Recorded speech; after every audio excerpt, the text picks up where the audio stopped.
నమస్తే అండి, నా పేరు విశ్వసేతునాథ్ రెడ్డి. మేము సైంటిఫిక్ మెథడ్ ద్వారా బోర్ పాయింట్ సర్వే చేస్తామండి. సో ఈరోజు అవుకు మండలానికి సర్వేకి రావడం జరిగిందండి. ఇది ఏ ఊరు, ఏ జిల్లా, ఏ మండలం చెప్పాయా? నంద్యాల జిల్లా అవుకు మండలం ఉప్పలపాడు గ్రామం సార్. ఎన్ని ఎకరాలు మీ పొలం? మాది ఇక్కడ వచ్చేసి 2 ఎకరాలు, అటు సైడ్ 6.5 ఎకరాలు మొత్తం. 6.5 ఎకరా. అటు సైడ్ 6 ఎకరాలలో ఎన్ని పాయింట్లు పెట్టినాము? 4 పాయింట్లు పెట్టాను సార్. 4 పాయింట్లు పెట్టాం. ఇక్కడ 2 పాయింట్లు పెట్టారు. ఇక్కడ 2 పాయింట్లు పెట్టినాం. ఈ 1వ పాయింట్ పెట్టే దగ్గర నువ్వేమన్నావు?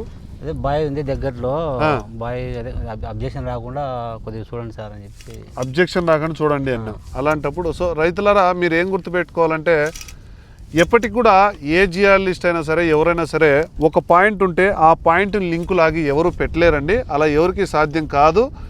బావి ఉందని చెప్పేసి బావి పక్కనే పాయింట్ పెడితే నీళ్ళు వస్తాయని అట్లాంటిది కూడా ఉండదు. ఇంకొక విషయం ఏంటంటే, మీకు అబ్జెక్షన్ చేస్తారు అని తెలిసేటప్పటికి మీరు ముందుగానే ఆ ఏరియా మాకు చూపించకూడదు. సో ఇట్లా చాలామంది రైతులు ఇలాగే చేస్తారంటే, మేము వాళ్ళకి ఏదో ఆ పక్కలో ఏదో నీళ్ళు పడతాయని ముందు చూపించేస్తారు. మేము చూపించి సర్వే అంతా చేసి బెస్ట్ ఆఫ్ పాయింట్స్ ఇస్తాము. మేము రిపోర్ట్ ఇచ్చినప్పుడు ఏం చేస్తారంటే, సార్ ఆ పక్కన బావి ఉంది, వాళ్ళు వద్దన్నారు, మాకు ఇంకో పాయింట్ ఏంటి అంటారు.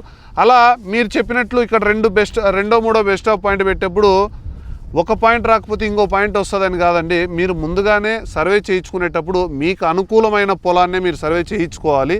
మాకు పొలం ఉందని చెప్పేసి ఏదో మేము వచ్చినామని చెప్పేసి మీకు ఇష్టం వచ్చిన పొలాలు, అంటే మీరు ఏదో వేరే పొలాలు చూపిస్తారని కాదు.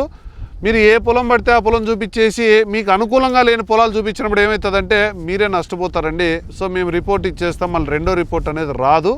సో దయచేసి మీరు ఇలా బావి దగ్గర ఉందనుకోండి, ఇక్కడ చూపించొద్దండి. సో ఇదంతా సర్వే చేసిన తర్వాత నువ్వేమంటావు, ఇక్కడ కూడా చూడు అంటావు. ఇక్కడ చూసి బెస్ట్ ఆఫ్ పాయింట్ వస్తుంది. నేను పాయింట్ పెట్టినప్పుడు ఏమంటారు, బావి దగ్గర పాయింట్ పెట్టినాము అంటారు. అవగాహన లేక ఇటు సైడ్ అంటే దగ్గరలో ఉంది కదా. సరే, ఇప్పుడు నేను ఇక్కడ పాయింట్ పెడతా, ఇక్కడ ఏం చేస్తాము చెప్పేది నా అందాజు. ఇక్కడ పాయింట్ పెడతా, ఇక్కడ పాయింట్ పెడితే ఏమంటారు, బావిలో పాయింట్ ఇచ్చినాము అంటారు. మళ్ళీ నాకు ఆ పాయింట్ వద్దు, వేరేది అంటే ఎక్కడి నుంచి వస్తుంది? రాదు కదా. సో మీరు ముందుగానే ఏరియా అనేది మీరు తెలుసుకోండి. అవతల వాళ్ళు అబ్జెక్షన్ చేస్తారు లేదు తెలుసుకున్న తర్వాతనే సర్వే చేయించుకోండి. సో మీరు అవగాహన లేకుండా సర్వే చేయించుకున్న తర్వాత సర్వే చేయించుకుని కూడా లాభం లేదండి. రైట్ అండి, థ్యాంక్ యూ.